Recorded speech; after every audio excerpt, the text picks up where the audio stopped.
Hello, I'm Anisa and welcome to the Loincloth and the Ashes store.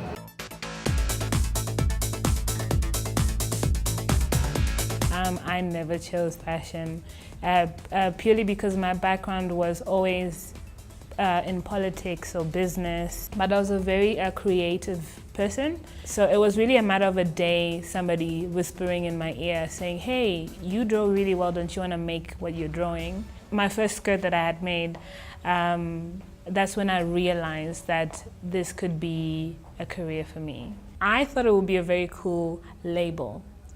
For a clothing label. So when we were kids, me and my friends, 16 years old or something, and we're sitting on the lawn at school, and we're like, imagine Paris, Milan, and imagine Loincloth and Ashes, it'll be so much fun. And it was all like dreams. It wasn't, we weren't, I think my biggest dream was like to be in some African fashion textbook, and it was all, you don't think it will become a reality.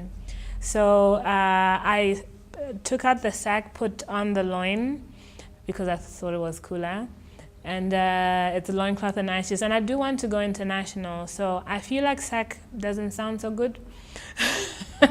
So Loincloth and Ashes came about. So as soon as I sort of noticed that there's a link between doing what I love and making money out of it, I started paying attention to the business aspect.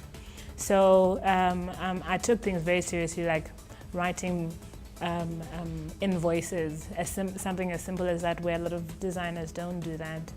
Or keeping a note on everything that you've bought, your expenses, all of that very simple business stuff. But I also think you need to be very careful because there's a very fine line between doing what you're able to and pleasing the public. Yes, I would love to be in certain areas, but then I cannot afford to at that time. That's why you start off a studio at your parents' home, then your own studio where you live and work in the same place, then to a shop, and that's my story. And also looking at, okay, how many people can I hire? And am I able to pay these people for the full year?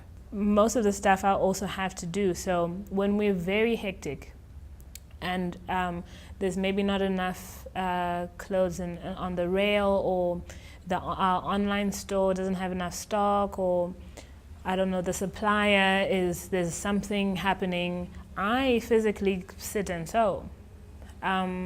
So it's one of those things where you just have to be aware of the fact that it is a business, and you can't make decisions because people are saying, oh, you're fabulous. Fabulous doesn't put food on the table. In my head, I don't know how it's gonna work, but in my head, I want a building and I want all the floors to be something. So the shoe department, the kids department, the LCA man department. And I just want an empire so that when I leave, the next of kin can take over. And really it's just that simple. I'm just a girl who makes clothes.